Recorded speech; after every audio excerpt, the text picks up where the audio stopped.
Hey, and welcome to video number 2. We're going to be talking about analyzing and rebranding. So basically how to create a plan of attack to take what you have in terms of your private label rights, ebook, report, or written document, and how can we take that and create a different angle or create a different brand. So let's go ahead and get started. The first thing I want to talk about is branding angle types. Now, before we actually talk about the angles, I do want to talk about your audience and figuring out who your audience is, what their problems are, what keeps them up at night, and what do they want.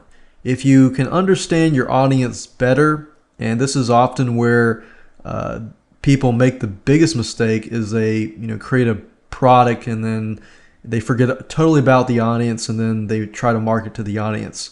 So if you can take a private label rights ebook or report and so forth, sometimes you look at the product itself and you look at the sales letter that's provided, and it may not necessarily be as targeted as it should be, or maybe you can improve it better. So the only way that you're going to know that is if you understand who the audience is, what their problems are, why they're going to buy this product in the first place, and then you can understand how you can tweak it, improve it, and rebrand it.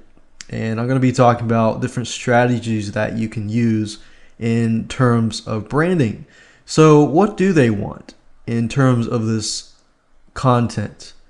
And then if you can understand that, then changing the sales letter, changing the mini site graphics and everything else like that should be quite easily. So what is your goal? What are you trying to rebrand? Let's say you have a private label rights, ebook on a certain topic. What is your goal? What is your end goal? And besides, trying to make lots of money. That's not your goal here. Your goal here is how is the angle in which you change going to impact the audience? Is it going to make the audience want it more? Is it very specific to a more specific area of the audience? What are you trying to rebrand? And here are different branding types or different angles that you can use. There are many, many different out there, but I found that these are the easiest way to go out and, some simple shortcuts and strategies that you can use right away.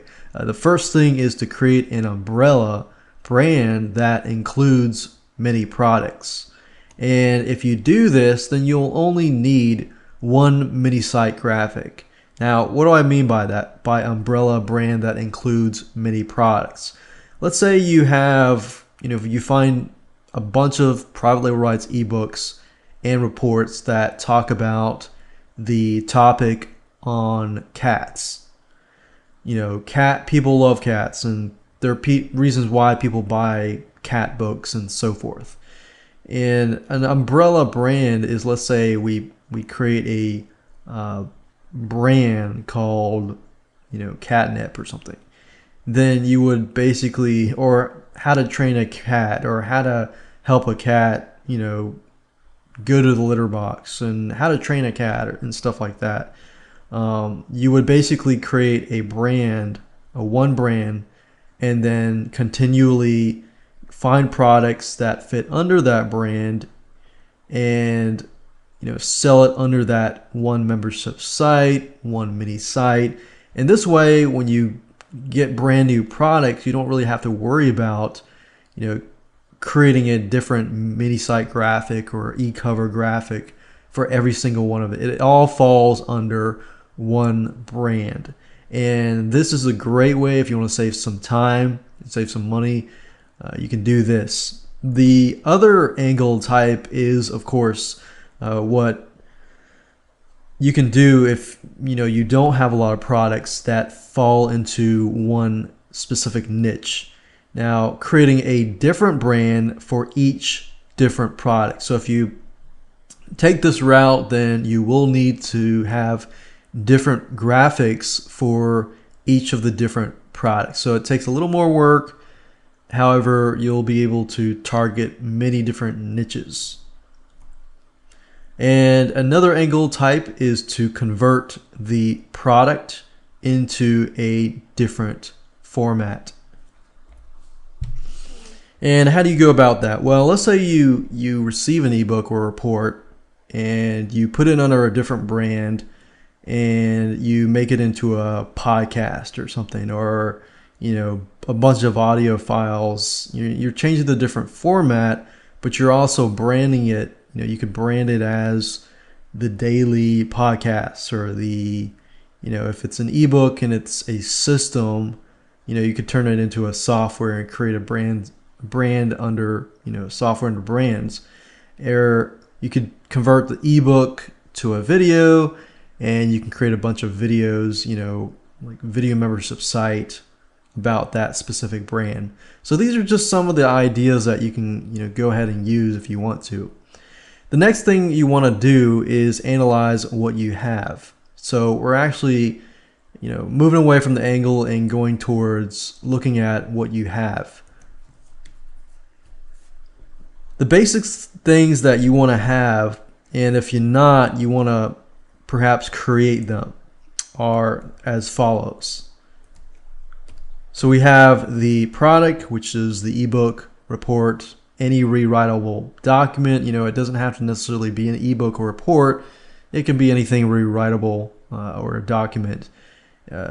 So you'll definitely need that. You'll need the sales letter. You'll need the mini site. You cover graphics, and you'll need the thank you page, which is pretty much standard these days in terms of the basic things that you should have. Now, you should also have a squeeze page, which is optional. It's nice to have, and follow-up messages. Now, if the product does not have, a follow-up message or a squeeze page, I'll show you how to create follow-up messages. And when we, inside the video where we show, how to edit the squeeze page, if you understand how to, edit HTML documents with the WYSIWYG tool, which I'm going to show you later down the road, which is really, really easy to do, you can easily create a squeeze page. So that's that. Those are the basic things that you should have. And if not, we're going to show you how to create them. Whenever you're trying to rebrand or reposition a product, your whole idea with it should be, okay, how can I lower my competition? But how can I also increase the conversion rates and increase the perceived value? So let's say hundreds and thousands of people are selling the same exact product, and you take that product, you rebrand it, and you change it around, and you use these tips in this video series. But how do you really increase the perceived value? Well, there are ways of going about that. Bonuses, for example. You could take bonuses, related videos, or other products that are related to that private label rights product. Find another private label rights product that falls under that specific niche. But the bonuses have to be related. If you can't include, let's say the product is a cat product, how to train your cat to do tricks. If you're targeting cat lovers, yeah, it might be a possibility that you can do something on dog training, but you probably don't want to. So the bonuses need to be specifically related to that specific niche. And adding bonuses or other related products will make your product appear to be different. So one strategy that a lot of people use is you'll take the product and you'll change the graphics and you'll sell it. But what people don't realize is that without adding bonuses, if you don't change the sales letter enough, you will look like everybody else who's selling that product.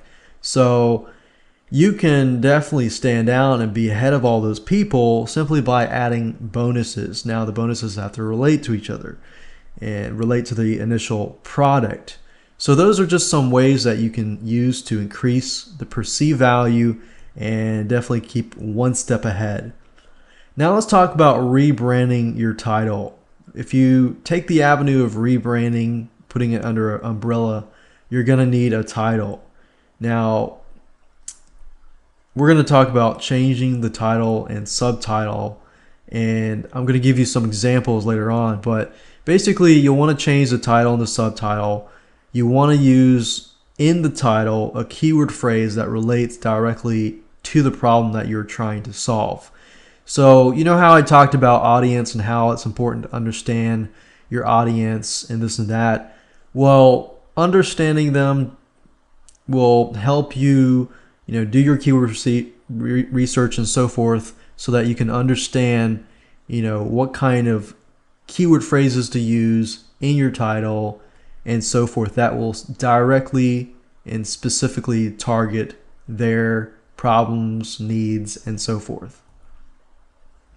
And doing so will increase your conversions and increase your market reach. So I know a lot of this sounds fairly common sense and simple, because really it is. And I'm going to show you some examples in the live example. So now let's talk about a live example. What I basically did in this live example was I went to a website called plrnewsletters.com, and I was able to find a report, about cats and how to reach cat lovers and so forth. So as we can see here, we have a product on the cat niche. For example, caring for your feline friend and so forth. So this is what we're going to do. And what I want to do now is basically hop on over to my computer here, and I'm going to show you what we're working with. So we got here the specific report or product. We've got the license. We have follow-up messages. We have the sales letter, the thank you page. Thank you page here, and the squeeze page, and the Photoshop files here, and some extra content, which is pretty neat. Now, whenever you're trying to rebrand the title and the subtitle, there's a two-step process that I use. Step number one, I use Google keyword tool, and I go to Google and I try to figure out, I try to understand the audience really, really well first, and then I go to Google keyword tool and I try to figure out if I can see some sort of a pattern or some sort of keywords that I want to use within my title. So if I go to the Google keyword tool here and I type in cat training, and then of course you want to pick a keyword that might be getting good traffic. So I'm going to sort that. So the whole point of this is kind of get an idea of what kind of keywords you're dealing with. How do you train a cat? Train a cat. And then what I do in the step two of the process is I gather a bunch of keywords and I go to domaintools.com, and up at the upper right hand corner you'll see a drop down menu, and if you click on suggestions you can enter a bunch of keywords and it'll actually suggest to you different domain names and different what's available and stuff like that. So if I click on train a cat, click on search, you can kind of get an idea and see. So domain tools will actually take that and it'll give you synonyms of the the product. So you could even enter the title of the original product, but I use this two-step process so I can make sure that it is targeted directly at the audience. Now obviously domain tools is picking out synonyms, not like super smart, so it thinks train is like a locomotive. But as you can see up here, it says like teach a cat, train cat guide, and so forth and so forth. So this is a good tool that I absolutely love and have been using for many years to give me some ideas about different titles and subtitles that I can use. So that's it, and I'm going to move to video number 3. We're going to talk about rebranding the mini site and e-cover graphics. And if you don't want to do it yourself, you can always outsource it. So if you want to do that, you can always skip to video number 4.